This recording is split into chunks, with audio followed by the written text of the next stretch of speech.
Hey, what's up, everybody? A company called me or emailed me and said they wanted to send me some lights to do a review on it, and I get to keep the lights, so why not? So let's get right into it. So here is the light. The company is called Betopper, and it is a wash light with a LED strip on the inside that does eye candy effects. But you guys can see the main LED diode right there, and then it has like a LED strip on the outside. Now this is the LM120. Now it does say it is a 120 watt fixture, which for the size, I would say that's a great rating, but we will test it out with my Eliminator Stepwatch Zoom, which is a 84 watt light.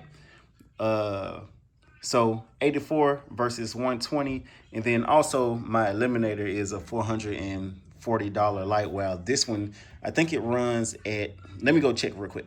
All right, I'm back. The price is $169, so about a third of the price of that light right there, and it's boasting more wattage on the LED. So let's get into it. Let's get into it. First, let's just talk about the outside and everything. It's a small light fixture. Is light, it's not heavy at all. The entire outside is plastic, while just this covering and this base is metal. So that's all. This is metal, while everything else is plastic. But that is that's common, because even this light is all plastic, but that base in the bottom is metal. So that's common. That's a common thing. All right, the front has a 4-button LCD screen. That's also common. The same thing as that light that's over there. The back, I'm actually impressed. It has the DMX in and out, which is common, but it has PowerCon in and out, which is a great deal, given that this is $169. If you guys see my Stepwatch Zoom, it's IEC. All right, and a fan. I do know this has a fan, because when I turned it on, I did hear a fan on the inside. Looked like it breathes. You can see the fan hole right there. So yeah, it breathes through the sides. But something else, it doesn't have handles. All right, but it is small. Another thing that I've noticed is it has these quick connects. That way you can go from it being an upright fixture to being a fixture that's mounted on a pole. And it's fast. So quick connect, that's what a quick connect is. And so how does this quick connect work? It has two holes. If you guys can see, a hole at the bottom, a hole at the top. And this has two bars. Let me focus, 2 bars. So all you do is just put the bars in the hole, and then you just turn it and fasten it like so. See? Quick connect. That's why it's called quick connect. Same thing over here. Just put it in, fasten it, bam. And now you have something that you can hang from a truss. And to take it off, that easy. So that is a big plus. Also, given that this is just $169, because with this, the Eliminator, which is purchased by ADJ, you have the screws, and you have to sit there and you have to unscrew it or screw it in based on if you want it to be standing up light or hanging from a truss. And then another thing, you see how small these feet are on this $470 light? Look at the feet difference on these things. So the build quality, I would say, as far as thoughtfulness of the quick connect and the feet and the power in and out on the back is better so far. But I will say this is a light. It is light, and it's smaller also, but it is light. Now let's go with a size comparison. And so the reason for the size comparison and comparing it to the Eliminator Stepwise Zoom is because basically it's the same effect, except this is a zoom. This one has an eye candy effect. So those are two different effects. But then also because all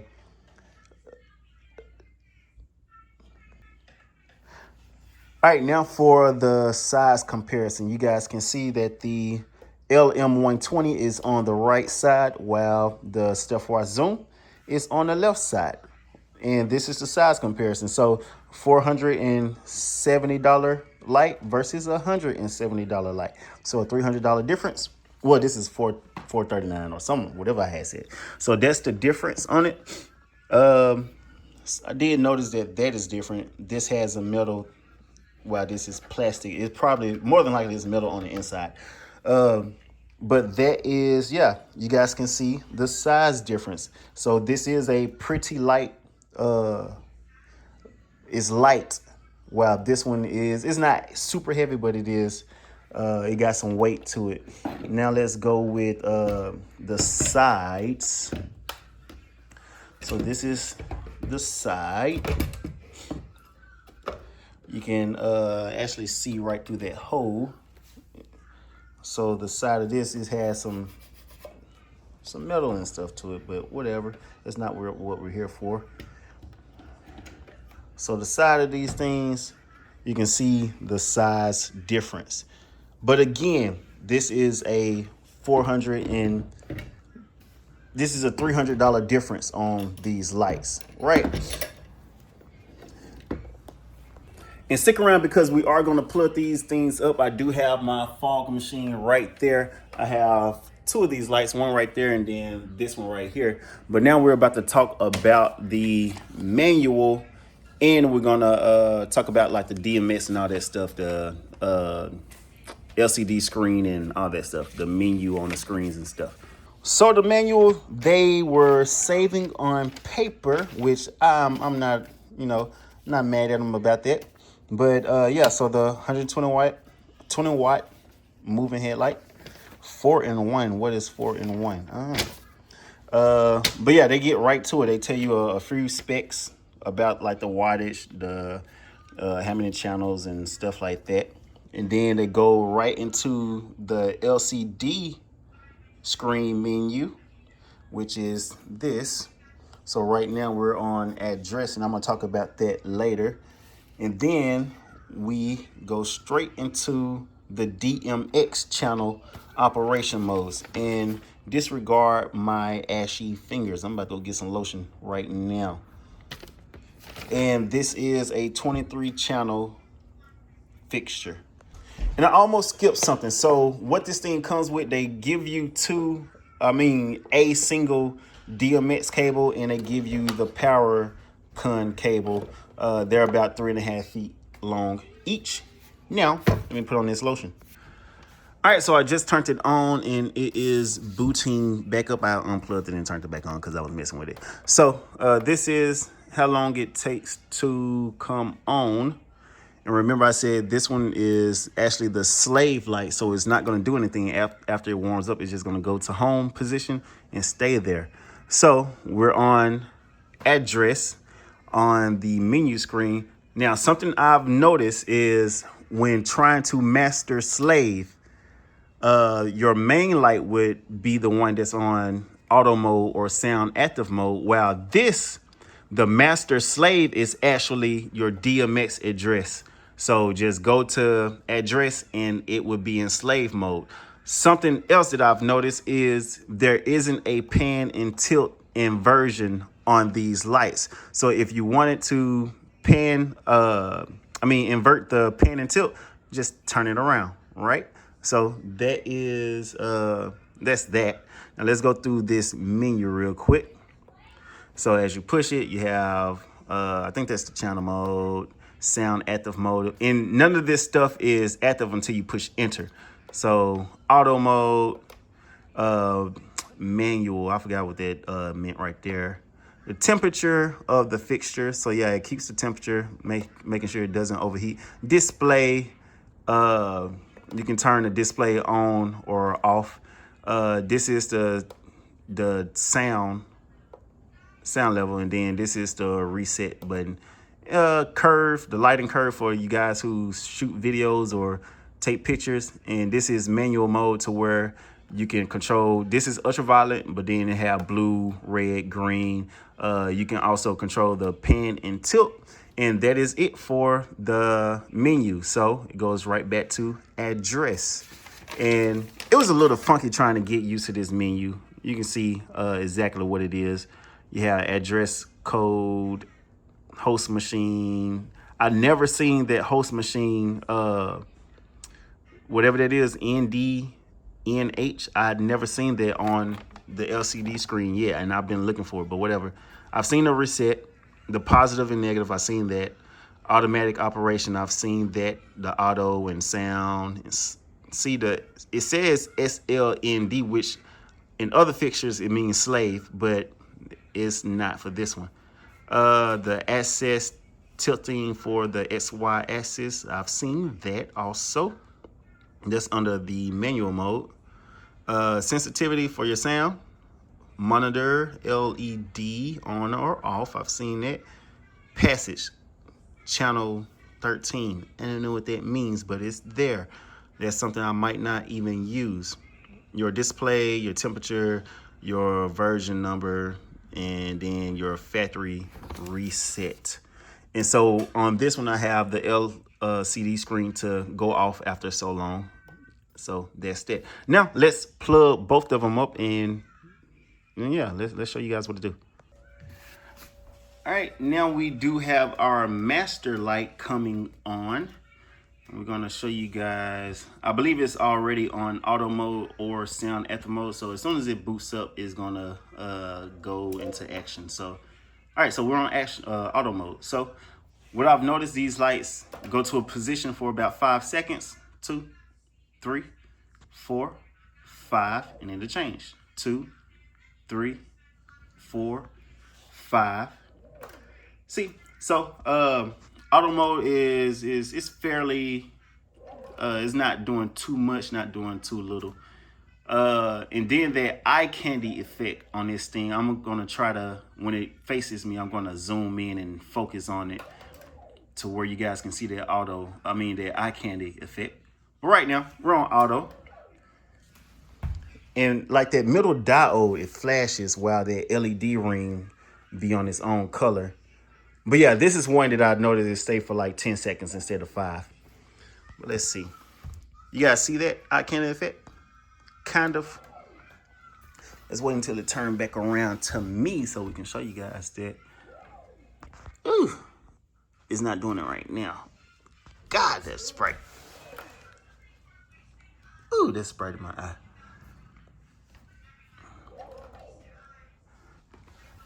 Let's get it from this side. But yeah, like I said, they turn every like 5 seconds, so you guys can see. There we go. You guys can see that.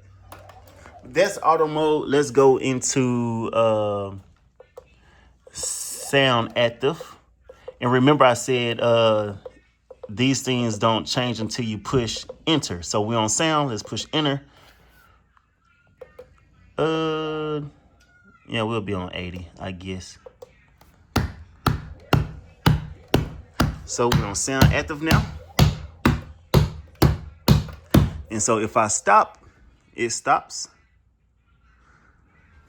And right now we're on that eye candy effect. Uh-oh. Hold still. So you guys can see that eye candy thing going on. Maybe. Let's get off to the side some more.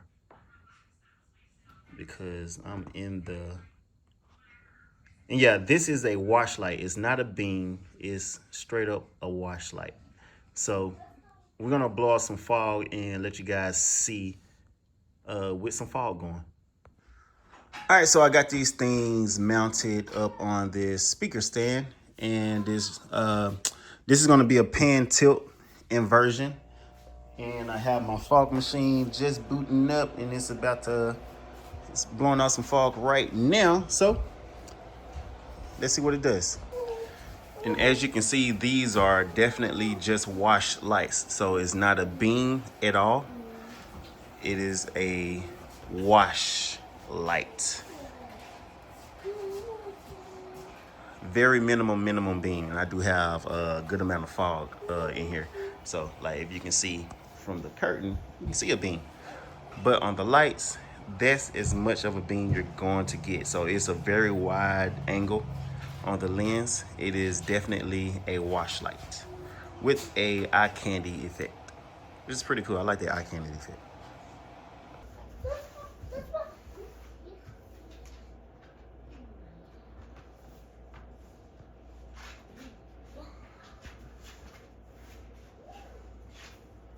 So the eye candy effect.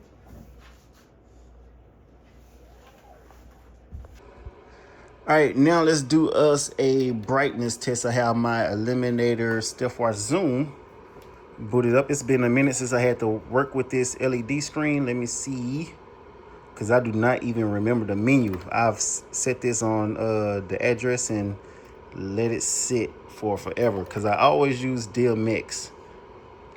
All right, let's see. How do I get into this channel? All right, now brightness test 1. So you can see.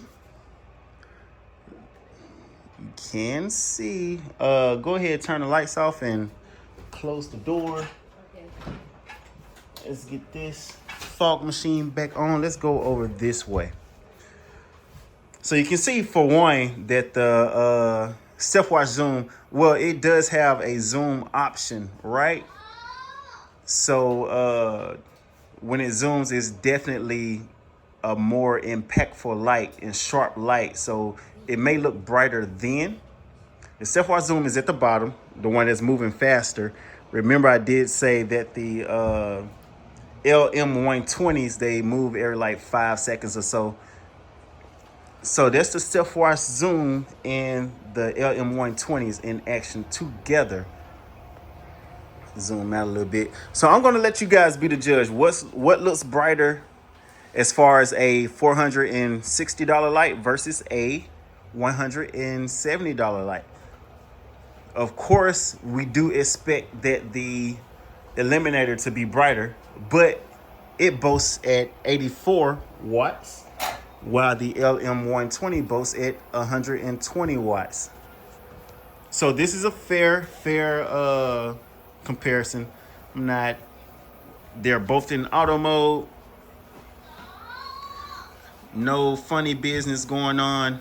Got some fog going.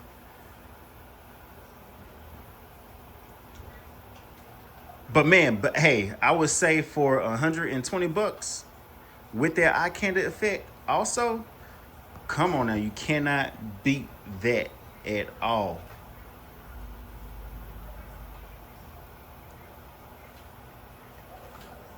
So yeah, that's the brightness test right there.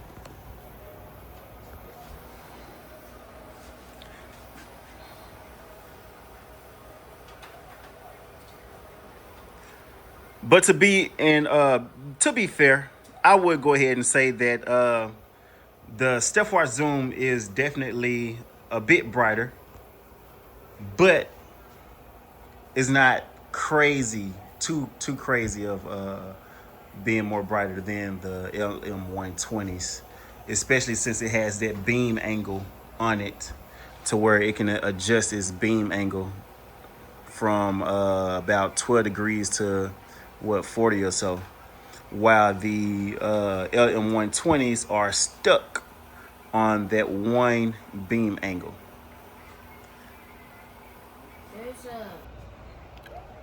All right, so now with the lights on,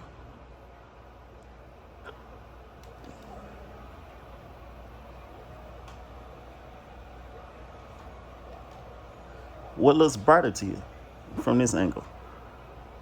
In all honesty, is going to be going right in my face. Lordy. All honesty, it is the stepwatch zoom.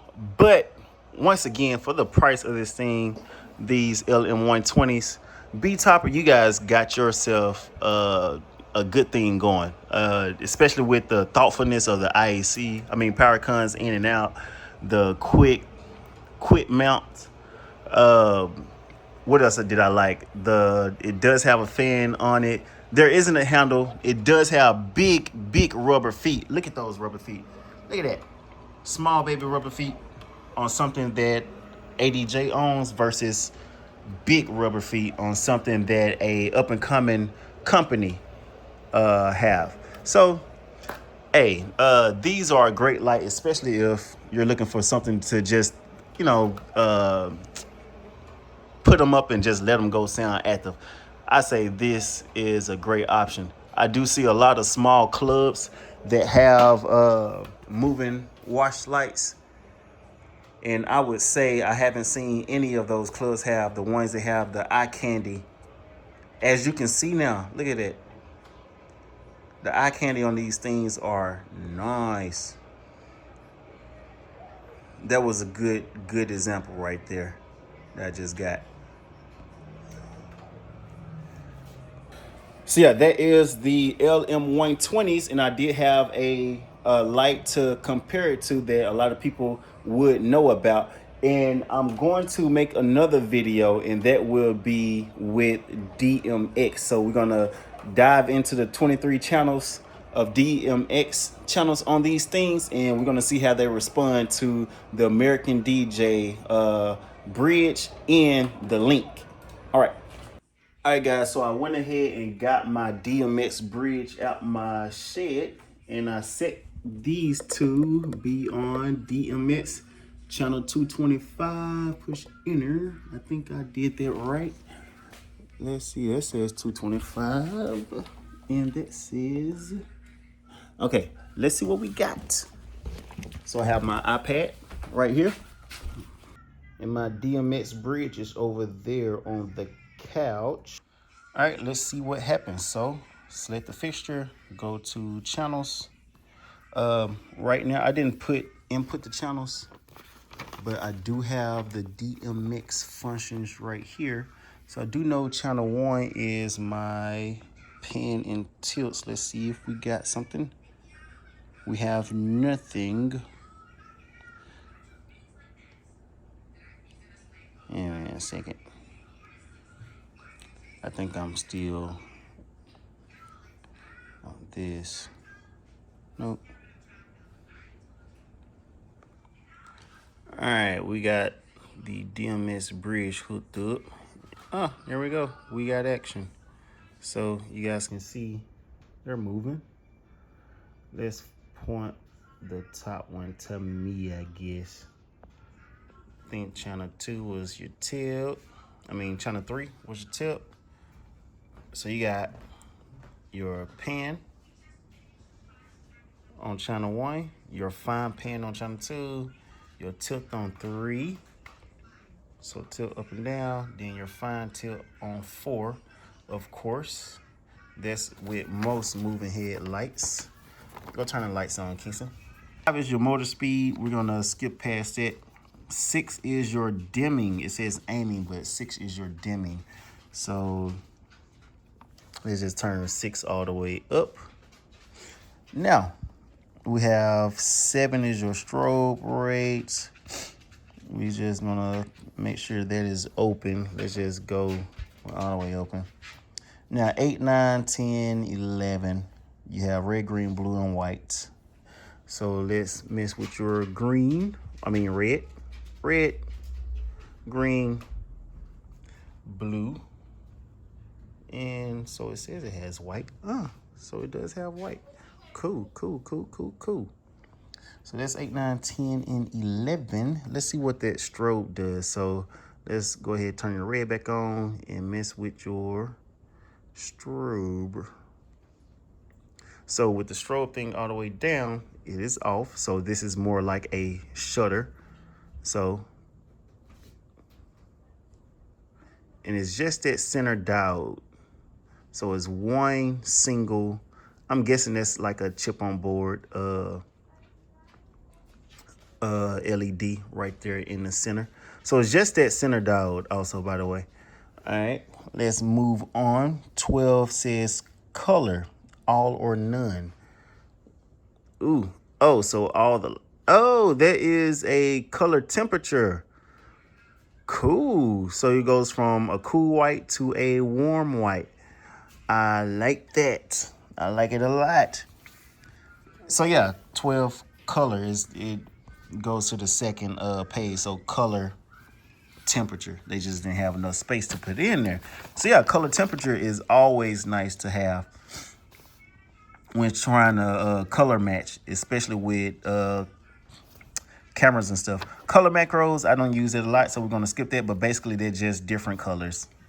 Built-in program effects, gradient, chasing, rainbow, gradient. All right, let's mess with 14, channel 14. I think I need to have a light on. Okay, so these are your chases. That's what that is. So your different color chases. But with me, I use DMX, and I wouldn't use these because I have built-in color chases under effects. See, different color chases right there.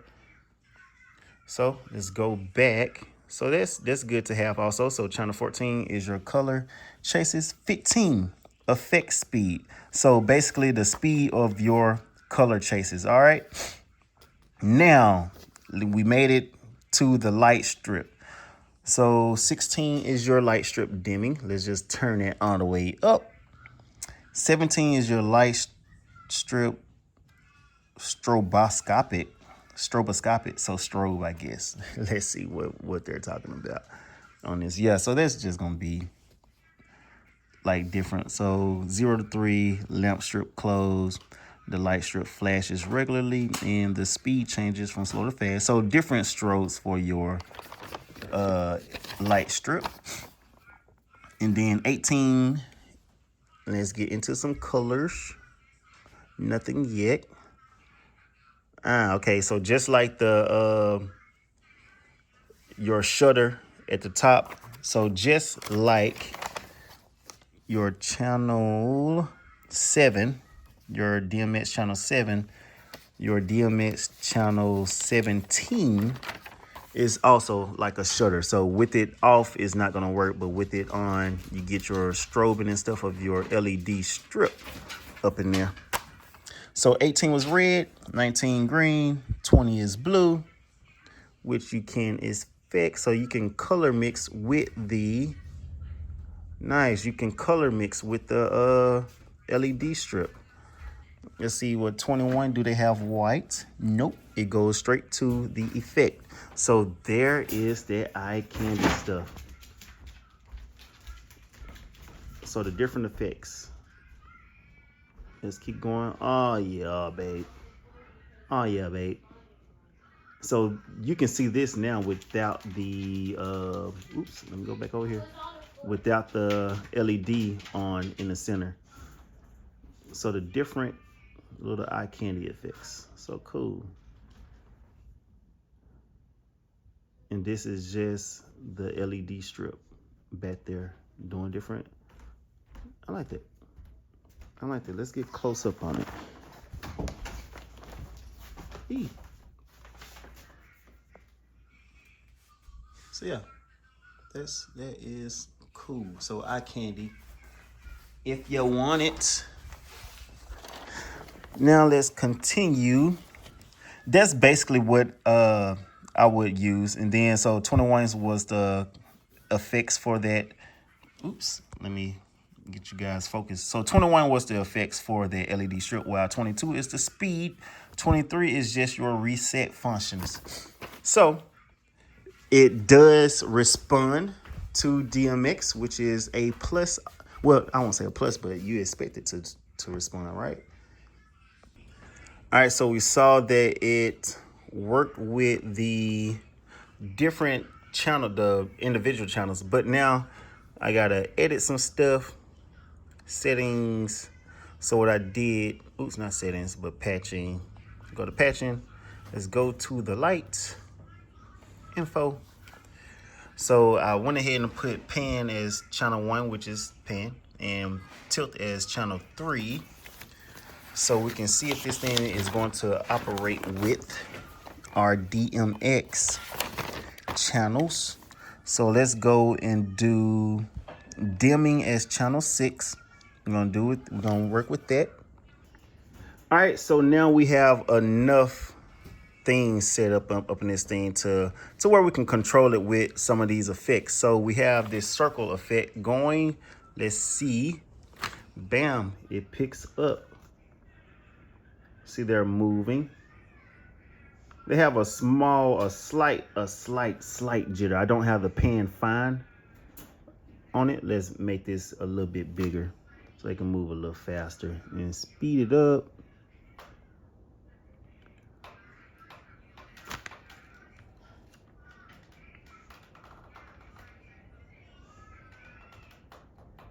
They have some cracking going on or whatever. I'm pretty sure that's because I don't have the pan fine on it, which I should have done. Okay, so we got that. So let's turn that off. Let's see if it reacts to. Let's turn this to us. We're gonna see if it reacts to the different color mixing. Let's turn this LED strip off. It's 21. All right, LED strip is off. Let's see about some colors. Let's see about colors. So select it, effects, color effect. Let's just push play. So it is, yeah, it picks up on the color effects too from the ADJ DMX Bridge with no issues at all. So cool. So yeah, it responds correctly to the DMX. So yeah, nice. I like it. I like it, Betopper. So once again, the Betopper LM120. Hopefully you guys enjoyed that review of the LM120 from Betopper.